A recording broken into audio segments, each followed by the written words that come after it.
This is where we would have like it's like theme tune, and I walk in. Boom!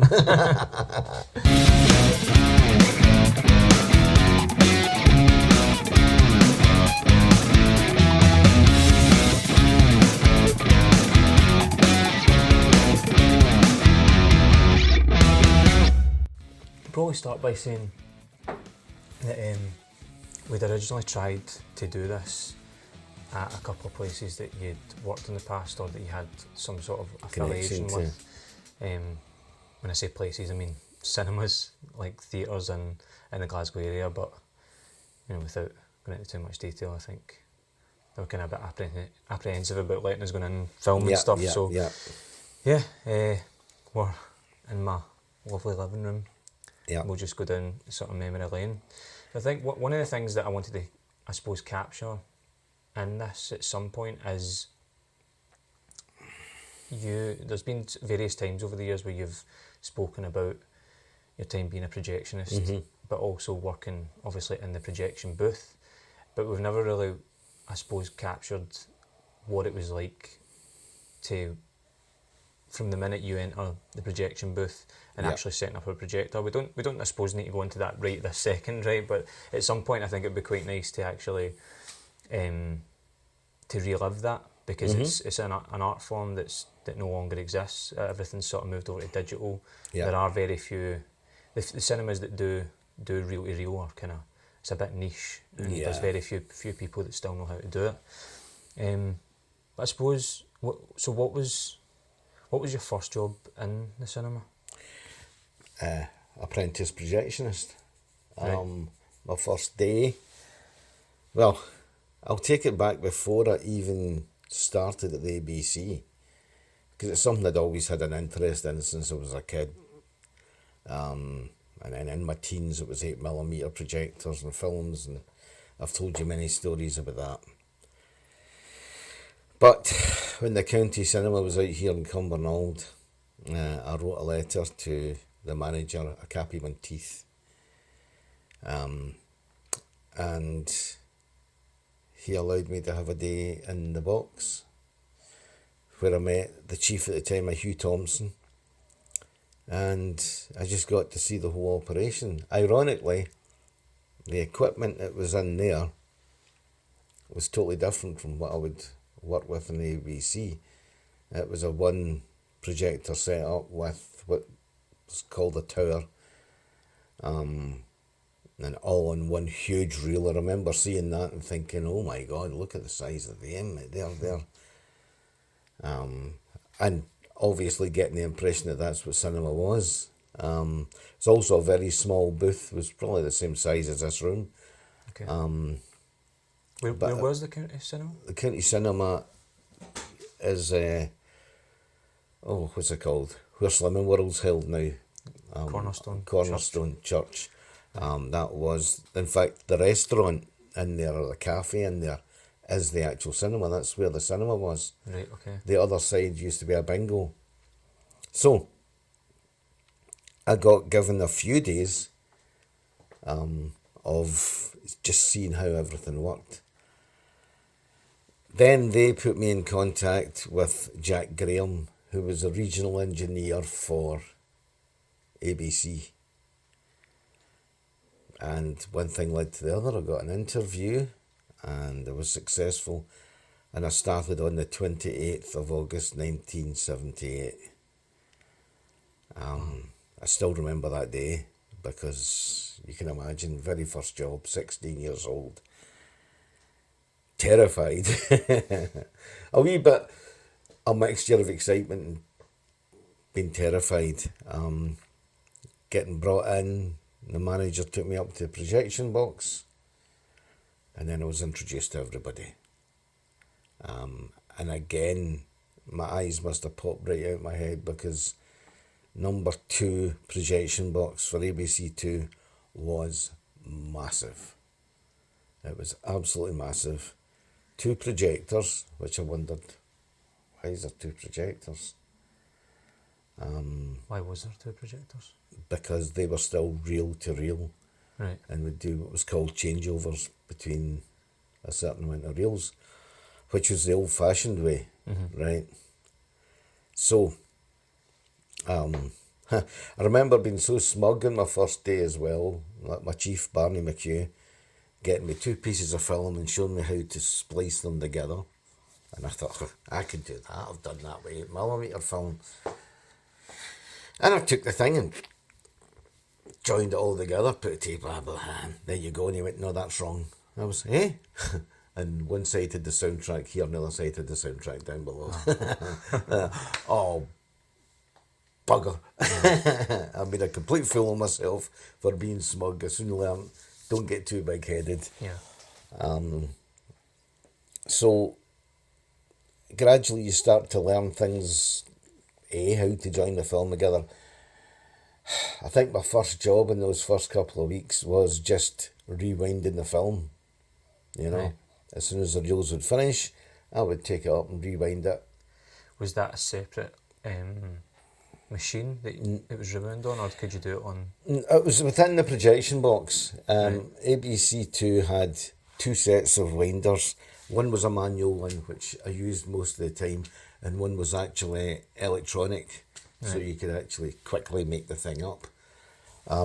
Which, to be honest, most of us didn't like using unless it was an emergency, unless something came in at the last minute. Right.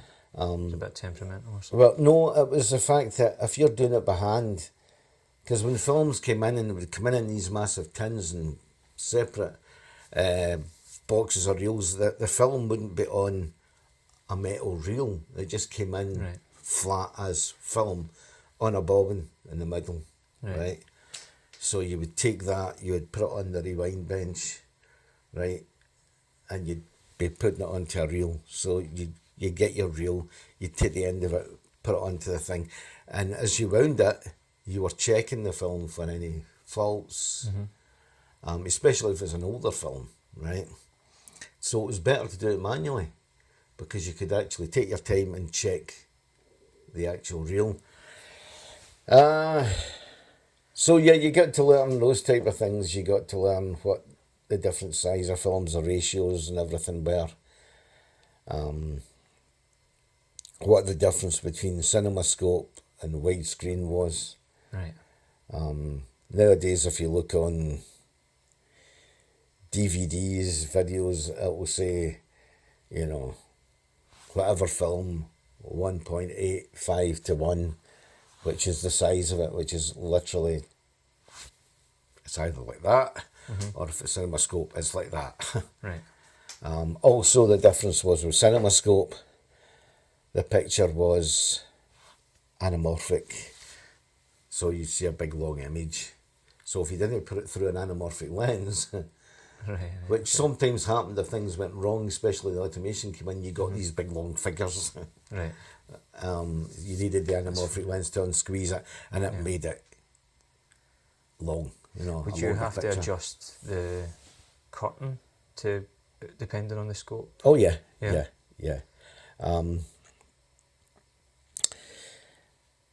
You got to learn, first of all, as I say, how to handle the film, how to join it, how to rewind it, and then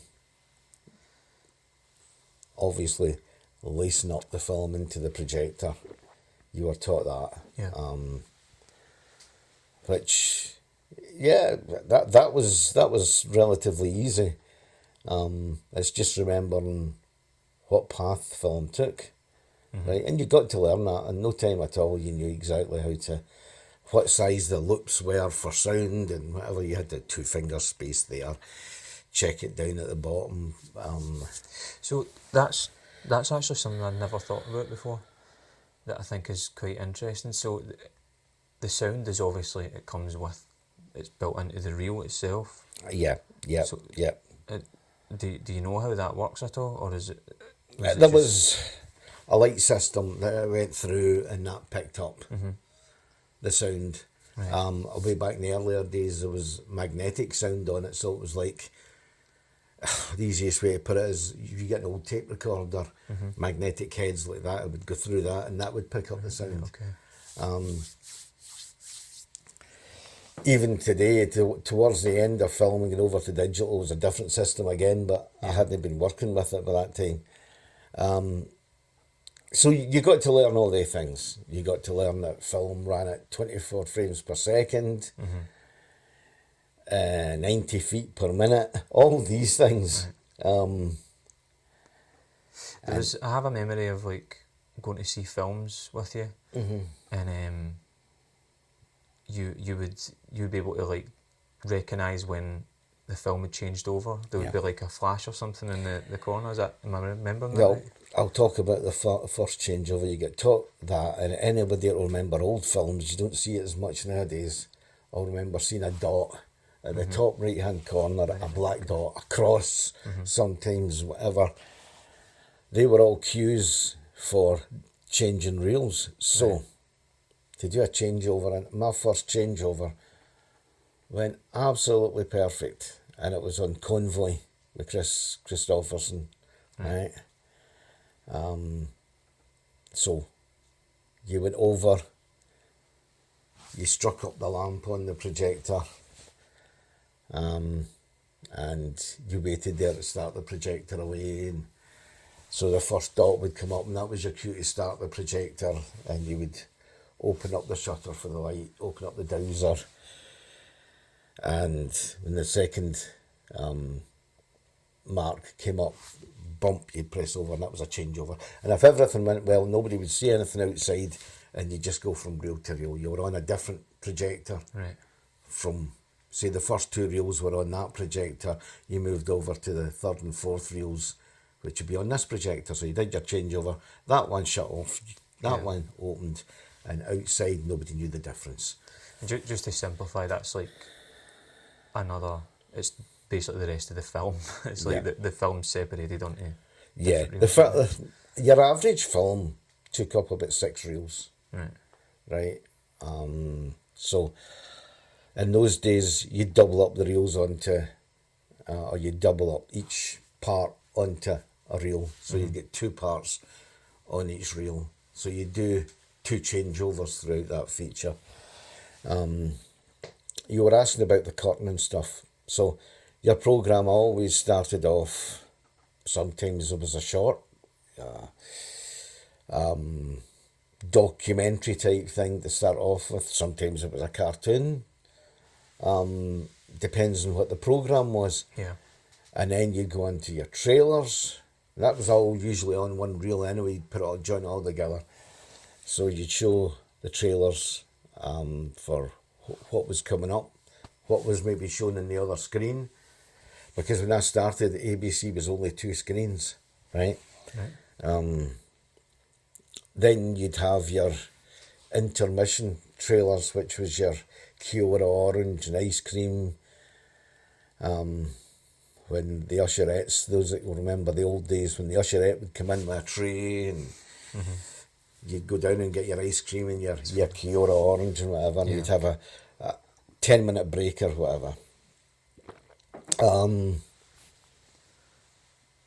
There again, right, you were asking about the curtains. Yes, if the film was widescreen, the curtains would go to a certain point, right, so that it was a nice, even place. You also had a marker, we're talking about cue marks, at the end of, say, the intermission, so that you knew where to close the curtains. And the same at the end of the adverts, right? There'd be a marker, and that'd be your curtain cue, and you would close. Now, if you went from that being widescreen onto a widescreen film, you start the film away, and you'd open the curtains to the same spot. If it was CinemaScope, you'd finish your adverts and everything, go over to the other projector, you've put your anamorphic lens in, so you'd have to change the position of the masking. That was the black surround you used to see when you went to the cinema. That used to move. Each side it moved, and sometimes it'd go up as well. So you'd set all that to where it was supposed to be. Everything was marked out on a switchboard. And then you would start it away, take the lights back down, open the curtains, and here you'd have your sensor and you're onto the film. I wonder if now all of that's automated. Like maybe that Well, comes with the film itself. Maybe it's digitally built in to move the curtains and stuff, because it's actually crazy.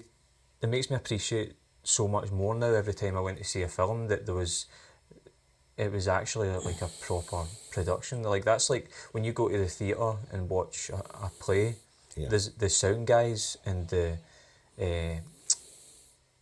like the stage crew. There's so much going on behind the scenes Yeah. that you're not aware of. You're just watching this performance, but there's an actual whole system it was the same happening type of outside thing. of it. Yeah. It was the same type of thing. When the ABC they shut down the number one hall, the old hall, which used to be the Regal, around about 1979, to get it converted into another 4 screens. So it then opened up at the end of 79 or so, with Superman the movie. I think it was Superman the movie in number 1. Maybe I'm wrong. But late 79 anyway, it opened up again. It opened up in time for Christmas, and you had 5 screens, and it became the first multiplex cinema with 5 screens. Right. In the UK or Scotland? Oh, in the UK, in the UK. Right. And everything except box 2 was automated. But box 2 still had the 2 projectors, but you weren't using the 2 projectors to change over. Everything had changed to this non-rewind system, where instead of having separate reels, when the film came in, you checked it, and then it was made up onto these 3 tables, right? It was made up onto one of them, and there would be for your cue marks and everything else. Because this had to be done for every single hall. You had a certain point in the film where this metal strip would be put over it, and you would make the perforations in the thing so it would run through the projector okay, everything like that. So the reels would just swap themselves? Yeah, well, yeah, everyone was joined together, so you didn't have to have Right, okay. changeovers. But it also meant it was done for everything, even number 2, which was manual run. You had all these markers on it, so if it got changed to number 3, which was an automated system, it would work under that. The automated system, it was where you seen things starting to change. In a way, to me, something was lost, because the show beforehand all depended on the projectionist. It was how he presented the thing, right? Everything was on you. If you had a mistake, we always used to say the thing about that job was, if you made a mistake, everybody seen it. If somebody in the office made a mistake, they went and shoved it in the bin. So it was up to you to make sure everything went right. Yeah. Once automation came in, you've got all the film joined together. So all you were basically doing was coming in the morning, clean the machines down, lace them up, have it all set to go, and you had this matrix board, which is all pins and stuff. Inside was relays and whatever, these cards with relays on it, and this all ran the automation. So you would set the thing up, and it was when the doors would open, what would bring the lights up. You would press a button to bring the lights up, and then when the time came to start the show, you'd press the button again, and it'd move along this matrix board, and boom, the show would start away. And even when it came to your sales trailers and your sales break, the thing would automatically go through all that and shut it down. Right, okay. Right, and then again, 9 times out of 10, you were there until the feature went on, watching everything work. And all you were doing was minding the shop. So when it moved over to that system, what were the things that could go wrong? Or did go wrong? Something sticking on the matrix board not working. A pin, even a broken pin, would stop something from working. Right. or because by this time the film's coming from, to describe the tables, we used to call it a cake stand because that's what it looked like, a 3-tier cake stand. It was a module went in the middle. The film, instead of being at the outside of the reel, you laced it from the middle of this. You took out a ring that was holding it together. You put the ring on the other table. You then laced that through a load of pulleys there, and then you'd go around different pulleys, different bits, and bring it into the projector. So even if the film, it could get caught on one of these, and it would hold, there was an arm that worked for the speed of the thing along with this module. There was a wee thing that moved back and forward, right? And I'm putting this very basic, and it would hit certain things here that would regulate the speed of the tables or whatever. But if one of the bits of film gets stuck on these pulleys, it would hold the arm back. So the thing would still think it was running. It's not the first time we got a phone call, there's something in front of the screen. And there was 2,000 feet of film lying on the floor because it hadn't, I'd done that after you left. So yeah, there was type of things. I take it, was that a lot harder to fix, that issue, than when you were saying, like, when it was dependent on just the projectionist? Yeah, if something happened like that and you ended up with all that film, 9 times out of 10 your next screening, maybe the screening after that, would be cancelled. Right. Because you were then having to put that all, funnily enough, back onto a reel and then run it back onto the table. Right. Which could take you hours. Right, Jesus. So Yeah.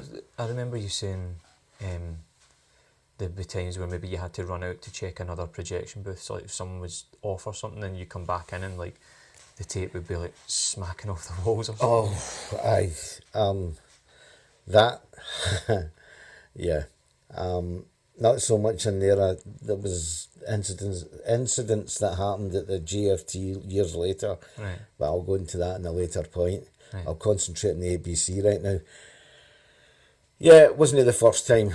Downstairs, the way the ABC was set up, right, what used to be the circle became screen 1. Right. What was the stalls became 3 was in the middle, 4 was over here and 5 was there. So you had a double projection box, which was screen 3 and screen 5, right? So you were working between the two of them. But if something was to get done in number 4, you had to leave that box, run into number 4, sort out whatever was to get done. It wasn't the first time you got a call saying there's a black marker or something on the screen, and it was the aperture plate hadn't went across to say CinemaScope, or had stuck going from CinemaScope back to widescreen or whatever, and you'd have to go in and give that a push, and then later on you'd have a look at it, see if what was needing to do to fix it. Yeah, it was fun, especially on a Thursday night when it was time to change the adverts. See, the adverts changed every week. You had, say, like a green and a red set of Pearl and Dean adverts that would come in, right? So one week you were showing such and such a set. When you had to make all them up, there were certain regulations, like you couldn't show cigarette adverts in a children's programme or certain, especially cigarettes, certain drinks adverts, whatever, So you'd have to take those adverts out and keep them in the tin for when you were sending them away and put them back in their place. That's interesting. I never knew that. I thought, and I guess it is true that maybe this part is that films came with adverts, but I suppose that would be maybe the sponsors of the film, they maybe paid a premium to get onto that, and then you're saying there's other sort of like maybe localised. So every week the ABC, for instance, there was 5 sets of adverts came in. So you had to check all them. You got a list as well, with a paper list, a printout of every single advert that was on it. Right. So you would score what you came to, and then when you came to Benson and Hedges or something, snip, you'd take that out and then join it back up, put that advert back in the tin. And as I said, at the end of it all, you had to put that back in place, right? A Thursday night was hectic. Thursday night? A Thursday night. When I first started in 78, the films changed on a Saturday night, right? So it'd be a new film on the Sunday. But that changed to a Thursday because the companies and the distributors discovered that it was better with the public if you were starting a new film on a Friday. Right. Most people get paid at the end of the week, right? So for the full weekend, Friday, Saturday, Sunday, Monday, they had the new film. So Thursday night was hectic. If there was a film or two films going away, you'd be spooling them off at the end of the night. But your adverts had to get changed during the night as well. We found ways of getting round about things, but I'll go into that again at another time. So basically, you had to, when you got to the end of your adverts, we used to separate it, right? Take the adverts off, put the new adverts on, rejoin it, and away you'd go. So on a Thursday night, you had all that to do.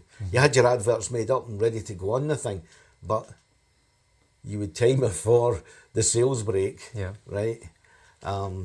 Stop after the adverts before the feature goes on, so you put the feature on separately, right? And you'd get your adverts changed, any trailers changed, any new trailers, whatever. And the following day, when you started the programme away, you would rejoin them to the feature the following morning. Again, we found ways of getting around that and making it easier. But yeah, that was the main idea, that had to be done. So if you were running downstairs, which was the 3 projection boxes, 9 times out of 10 there was only 2 or 3 men on duty, right? So if one man was downstairs when you've got 3 cinemas, you were running about crazy trying to get them all sorted out. Again, through experience, you found ways of doing that. Yeah, those are magical days, especially in the 80s. Some of the most fantastic movies you could see, Back to the Future, Raiders of the Lost Ark, many other things I could talk about. Did you show any of the Star Wars films? No. That was another thing. It was different in those days. Right. ABC had a certain amount of distributors they dealt with, film companies, Paramount, MGM,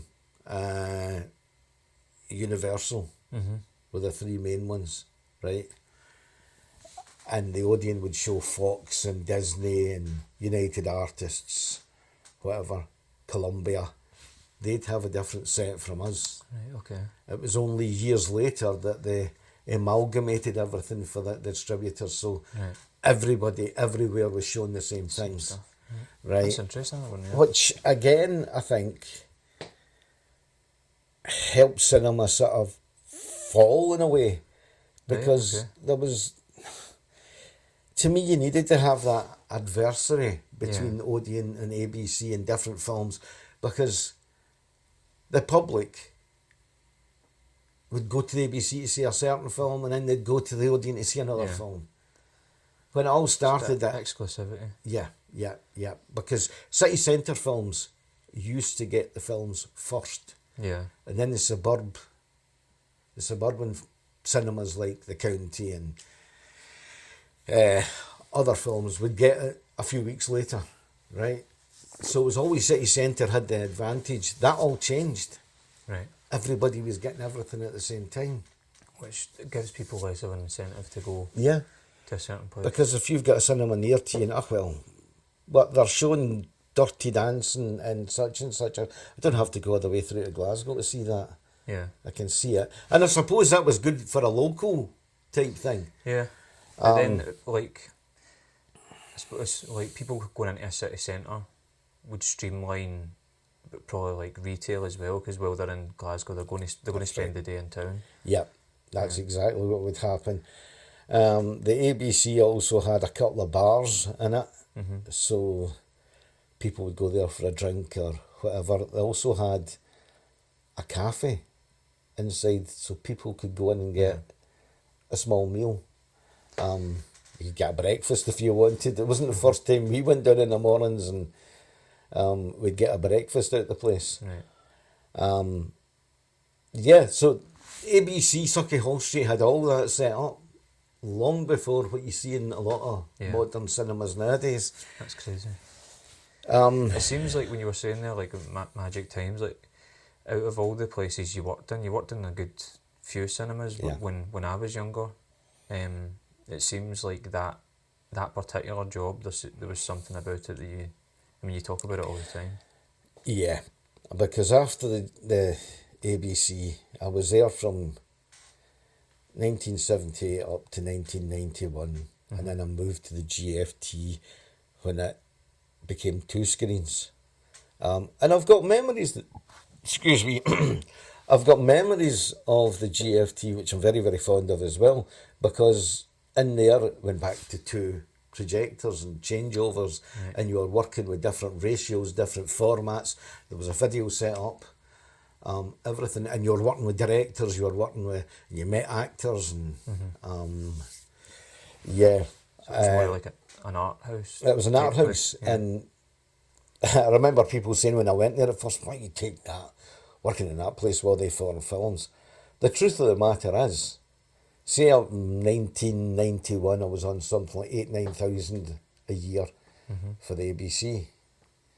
I was going over to the GFT and getting 12,000 for running 2 screens, right? There was a lot more work entailed in it, but that's your main incentive. You're getting a bigger wage. Good money. It sounds, it's good money, to people now, but that's good money. But ABC's where my heart belongs. All my fondest memories. I had some of the greatest times, and I had some of the worst times. I suppose it's the same for everybody. Yeah. The biggest bugbear for the projection staff, we all got on very, very well. Well, most of us anyway, right?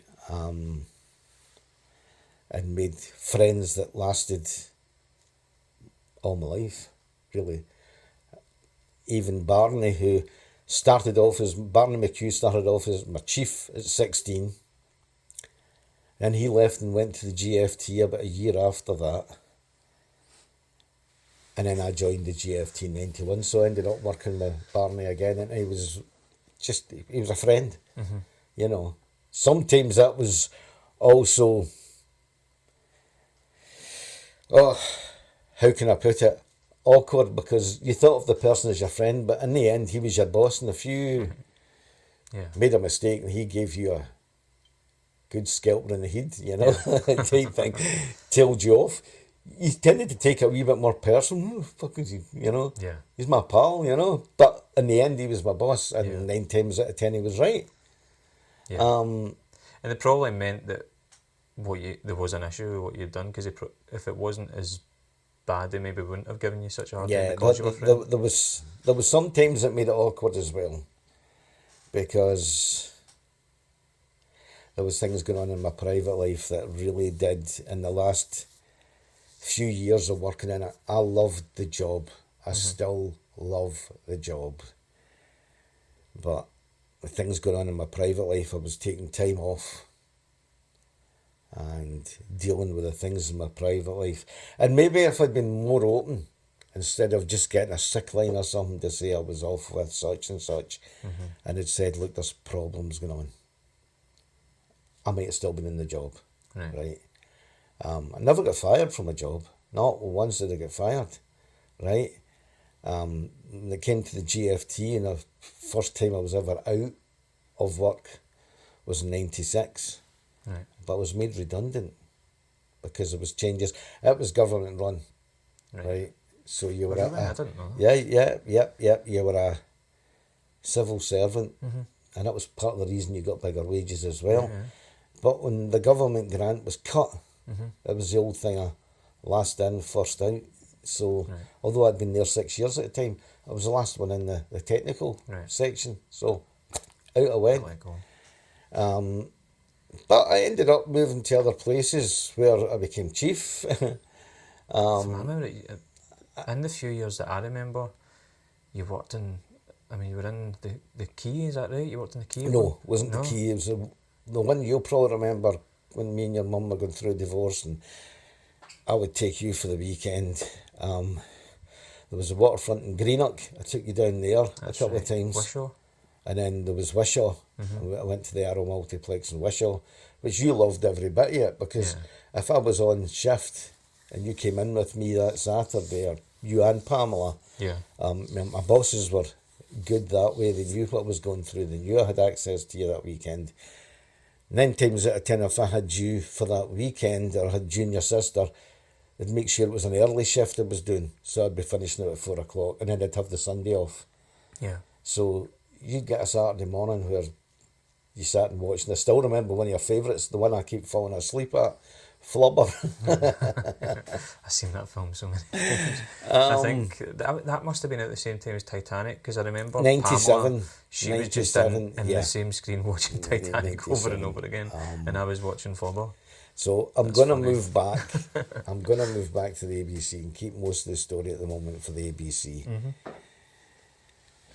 There's funny stories I can tell behind the scenes, because in 79, when everyone was changing over to the automation, 2 of the older guys I worked with, John Smith and Bert Burns, who I loved working with those two. Right. They were characters. Something you don't get nowadays. These 2 men were characters. They were like working with Laurel and Hardy. Right. They were good friends, but they bickered with each other all the time. And it was just certain silly things that would happen. With the older guys at the time. Aye. Because they were really finding it difficult. They'd spent God knows how many years by then, maybe it started in the 50s, or beforehand. Some of them had started their training as a schoolboy, as it was in those days in the 40s, and they were interrupted by the war and had to go serve in whatever forces they were in. They just couldn't understand how the film was on a reel, and the start of the film would be at the top of the reel, but yet in this thing, the end of the film was at the end of this whole pile of reels that was put together, and take the thing from it. That confused them. Maybe I shouldn't tell these stories, but in the projection box in those days, you came to something like, I remember doing this, my first Fair Friday, working in the place. Now, anybody that is from Glasgow knows what Glasgow Fair is, but the Fair Friday, oh boy, 16 years old, and they all says, do you want a can of beer or something? I will put something to it. So I put, say, a pound or so, and they all got a carry out. Right. And we'd bring this up to the projection box, and I mean, they shouldn't have, right? Different times. How they got away with it, I don't know, but you certainly wouldn't get away with it nowadays. But I remember I was supposed to finish at 4:30, but 9 times out of 10, there was a changeover right at 4 o'clock of the reels, and I would do that changeover, and one will count, right, that's you, boy, on you go, get ready, go home. So, I've never forgotten that it was Death in the Nile we were showing at this time, right? And luckily, we'd been showing it for weeks, right? So, I knew where the changeovers were, as I discovered with my eyes closed. So, it was Fair Friday. They all went and got a carry out. And I'm 16 years old, trying to be tough, big man. Aye, I'll take some of that, aye. So I had a can of McEwen's or whatever it was. And I mean, what fun of managers that came up. I'm not sitting on the bench, right? And I'm sipping at that. And old John Smith comes out and says, "Do you want a whiskey, lad?" I went, "Aye, I'll take a whiskey." Straight? I went, "Aye, of course, straight." Trying to be big. So John comes out with a clear glass, which is about the size of that mug. Right. And it's filled with whiskey. So I take a sip out of it. He goes, "What are you doing? Ugh, you don't sip it, you drink it." So what did I do? Just swallowed the whole thing. Took a glass from me. "Aye, that's better." And within about 5 minutes, my head's swimming. Oh, God. Right. And the changeover's coming up. Had you drank much by that point? I hadn't drank an awful lot. I wasn't a drinker. Not even as a teenager at that point. Right. Working with these guys, I soon learnt how to take a pint or two. Yeah. But at that point, no. Me and your Uncle Eric going about together in the gang we went about. But at that point, no, we weren't drinkers. So you can imagine it hit me quick, and I was absolutely, I remember going over and, right, okay, it's time for the changeover, it's coming up, checking the reel, with about 5 minutes to go. Right, got into the projector, struck up the lamp, and stood waiting for the changeover, and I'm looking out the port at the screen, and I kid you not, the picture's going all over the place because I was pissed. Right? So I'm looking at it going, okay, oh God, how am I going to do this? I can't even see the film straight to see the cue marks. So I got this brilliant idea, as I know where it is exactly from the soundtrack. I went over and I switched up the sound in the amp. Right. So it was You could hear booming in the box, you could hear it. And I literally turned my back on the screen and listened and went, "That's the first mark." Started away, opened the dowser. Bump, that's the second mark. Changed over and it went perfect. And all I heard was this applaud behind me. "Well done, boy." And here's 3 of them at least standing, all applauding me.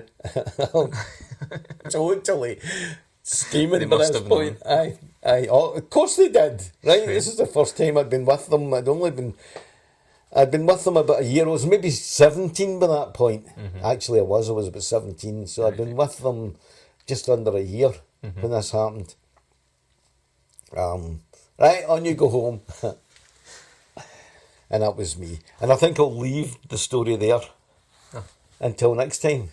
Yeah. And then I'll tell some of the other Yeah, that's fine. funny stories went on, because I think we should aim on that and show people exactly how fun or how funny the funny things were, Yeah. as well as the serious stuff. I think that's one of my favourite things about hearing the stories is that, like, I follow a lot of pages online, I know you do as well, that are like past Glasgow and stuff, and it shows you what it was like, just pictures and videos from those times. And when I hear you talking about Glasgow at that time, it's really like you said, like a time capsule. It's like being in a time machine. You get to really visualise what life was like in Britain at that time. Yep. And it's great. It is really interesting. I think like people will find this really interesting. Yep. But yeah, we can come back at some point. And There was always a good rapport between most of the guys. You all got on fine. Of course you had to, because you were spending most of your time together. Yeah. I'm not saying there wasn't times that arguments would break out over something stupid or something serious even. Yeah. But you were like a family, I suppose. Yeah. Yeah, and especially when things changed over to the automation in 79, the shifts went from being split shifts, which meant one shift you came in at 9 o'clock and finished at 4, half 4, and the other guy would come in and work from 4 o'clock till 11 o'clock when the place would close or whatever. And all of a sudden I went on to 12-hour shifts, right? So you'd be working from 11 in the morning to 11 at night. Right. Okay. Maybe 2 days on, 2 days off, 3 days on, 2 days off, you know, and then you get your 3 days off, whatever, right? That was hard going because you were in the building 12 hours, and you had to get on with each other. As I say, luckily most of us did, and we spent most of your time during the day cracking jokes, kidding each other on, and the day was just a pleasure to work. Yeah. I think, see, I was just thinking there, like, about, I think this is, like, one of the things people are, like, most worried about with like, AI coming in and a lot of digital systems coming into loads of different industries, is that at those times, people had a bit of a monopoly. Like, someone like yourself would have had a bit of a monopoly, or at least a bit of bartering grounds to, because they're hiring you based on your talent. You know what I mean? You've got a skill set that you can bring to a job. They need that skill set to make the job work. The more digitised something becomes, the more invaluable you become, and inevitably that's what happened. That job sort of no longer exists. It's like AV managers and stuff now. I'm pleased to say, I seen recently through Facebook, funnily enough, I think the GFT is doing it. I know for a fact that Film House in Edinburgh have taken on apprentices. Right. And that they're teaching them. That's the first time in years that's been done. Because I think film, physical film, analogue, is making a bit of a comeback. Yeah, right? Same with audio as well, like vinyl, everybody's so vinyl for they're that. training boys up to do the job. Yeah.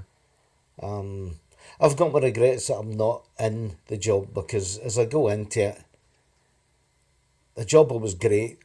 Well, I thought, in my opinion, I was great at. You know, I knew backwards, right? I could put on a good show. Things started to go wrong for me with things that were going on in my private life, as I said earlier. And eventually, the job just wasn't the same for me. I still, in my heart, love it. And even now at 64, if somebody would come to me and say, we've got a position in such and such a place, would you like it? Even if it was part-time, I would turn around and do it. The sad thing about things going wrong in your life and how it affects your job is, as an old saying, shit sticks, right? And there's some people hear your name and think, which isn't true.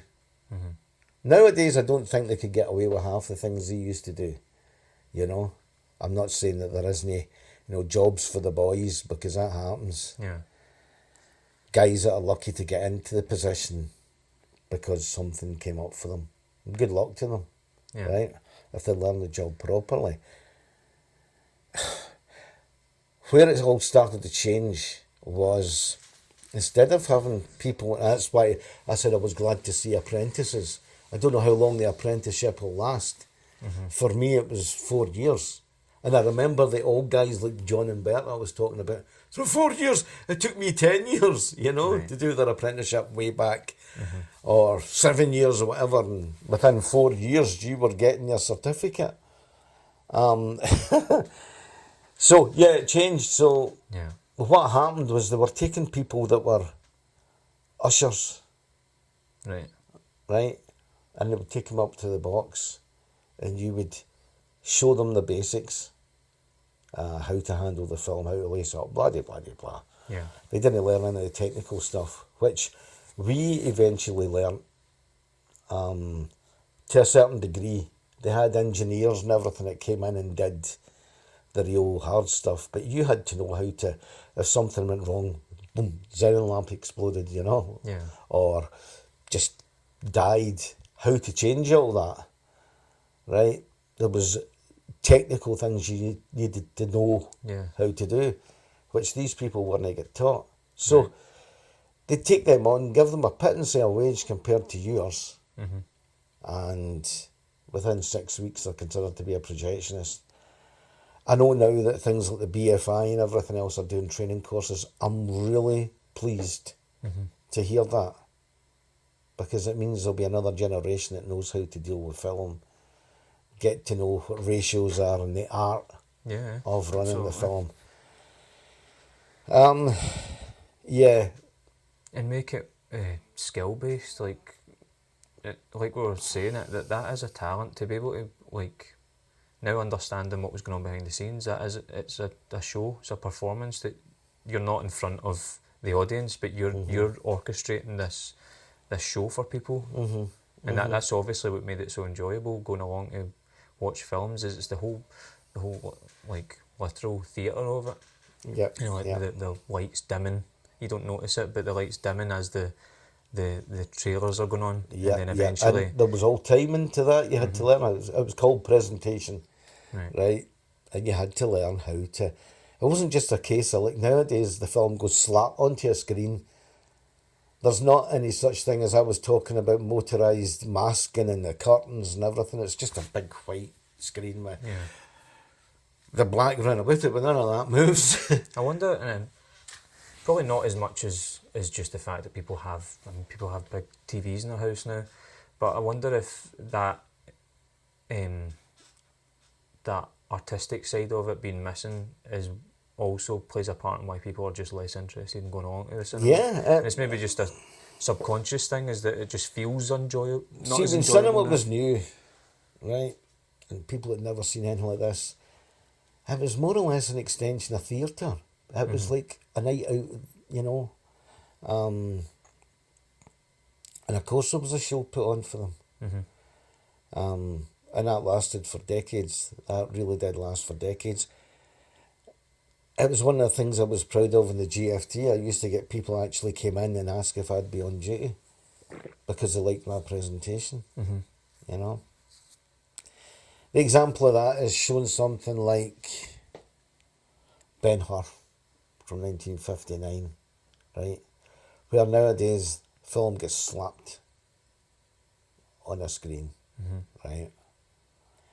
The prime example was, as you know, at lockdown, myself, my friend Grant and John do this United Home Cinema thing, and we'll pick a film in a certain year. We've made advert reels up and whatever else that will go with it, so you get a cinema experience.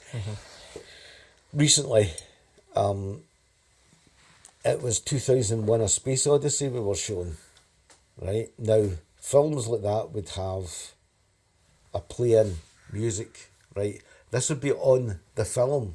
You'd have a big blank area, maybe 5-10 minutes of film, with nothing but sound on it. Right. So this would be your overture as you see on a videotape. So I'll use Ben-Hur as an example, right? So Ben-Hur, you'd start the film away and this would be running through with all the sound and build up. And while that's going on, you'd get to a certain point and you had a cue, probably a piece of tape or whatever was on the edge of the film. Maybe you'd marked it with a coloured pen, something like that. But as soon as you seen that coming through, so right, okay, take the side lights away. So you'd press, and they would start to come away, right? And everybody's hearing this music. It's all building up. And another mark, and you'd take your lower stage lights away, right? Oh, sorry, you would take your top stage lights away, so they would start to go away. And when the last one came through, you'd take the lower stage lights away and open the curtains. Right. So all going well, that music's all finished, and it would come up with the British Board of Film Censors, Ben-Hur, such and such and such and such. And then you'd be on to the movie. So you needed to know how to do that. Yeah. You were trained in how to do these type of things and do that type of presentation. Then it gets so far into the movie, you see that was a 4-hour movie, you'd be 2 hours into it and suddenly come up, intermission. So you would close the curtains on that. And again on the film, you had a play out for the first act, right? So you'd play that wee bit of music and then you would stop for your intermission, say 15 minutes, 20 minutes, whatever it was. And then again, when you got to the second half, you had the same type of thing. So you'd start the film away and the music would all play. And just repeat what I've said for the start of the film there. You'd look for your cues, the music would end, your lights would go down and the curtains would open on to the second act of the movie. And the same thing at the end of it. You get to the end of the film and the cast would finish and everything. You maybe had another 5 minutes of music, the play-out music, that would play from this film. Place might be empty, right? You still had to play this thing through. That's funny. Right? Yeah, it was total different days, but you put on a show so people felt as if they were that is seeing very something. much, you can see how it came from theatre, especially having Act 1 and Act 2. Like, it makes sense that that's all they knew, how to present a storyline. I sort of laugh, as you know, that thousands of DVDs, Blu-rays, 4Ks I've got in the house. I laugh when I look at older films, right? Silent Era, Bela Lugosi's Dracula, for instance, which all came from stage plays, right? Right. And Bela Lugosi had played this live for years on, say, Broadway or wherever. So you could tell the way it was filmed, everybody faced the camera and presented their lines, and the person behind them would be standing facing the camera presenting their lines. Yeah. So it was done very theatrical. Nobody literally turned their back on them. You seen that changing as time went on and things became more natural. Yeah. And there's all different things you see, styles of how the things were, filmed and how the picture was presented. And again, I think nowadays with digital and the way things are done, there's some absolutely fantastic movies out there. But I think there's more special effects based. Hi, apologies about the sudden cut off there. We ran out of space, unfortunately, for filming, so we're going to sort that out at some point. But thank you for watching. I was a little bit disappointed that it cut off when it did, because we got into talking a lot about kind of how films moved into the kind of digital world. My dad spoke a little bit about this thing that he's been doing over the past few years since the pandemic, actually, called United Home Cinemas, where him and a bunch of other people kind of set some time on a Saturday and they show some films in their own houses at the same time on like an actual cinema screen with a digital projector and stuff. So it was unfortunate that we kind of lost that footage, and my dad also spoke a little bit about how he was kind of happy to hear that I don't know if it's the Picture House in Edinburgh, maybe. I might be thinking of this wrong, but he said that there's a place that's doing like kind of reel to reel, and they're taking on apprenticeships for young people to kind of learn reel to reel, and he was kind of happy to hear that. And I also asked him at the end, like, did he have anything that he wanted to kind of promote? Because he has like social media pages and some people keep up with kind of what he does. And he said that he didn't want anyone to kind of follow him or anything, but if he could ask anything, it would be that if you're going to go to the cinema or go and see a film, that you do go and see it in an authentic, reel-to-reel type cinema. And he recommended going to like the GFT in Glasgow and the Picture House in Edinburgh. I'm pretty sure it's the Picture House. I might be remembering that wrong. I think the Picture House... Is the Picture House not a music venue? I don't know. But I really... It's funny because like, it's my dad, and I thought it would be strange interviewing him, and I've heard these stories a million times, but it was actually really interesting from my point of view. Even though I've heard a lot of the stories before, it was just, I think my dad did a good job of painting a picture of life in Glasgow and just in that industry really well, and it was really captivating. I have like a really, I mean, you'll notice even just in this like brief 5-minute video, I have a really like rubbish attention span. I don't know why I'm wanting to do podcasting, to be honest, because I it's not until like the see in reflection, like when I've done interviews in the past, it's not until I'm actually watching them back that I'm able to like really take in the information and think about what's being said. A lot of the time I'm like thinking of the next question and what I want to say. And maybe that's like standard for people that are doing interviews, but yeah. But with what I was getting to was with my dad. I was able to be present and in the moment and really listen to what he was saying. So that's pretty cool. So thank you for listening, and I'm sorry that it cut out when it did. And yeah, I'll see you next time. Cheers.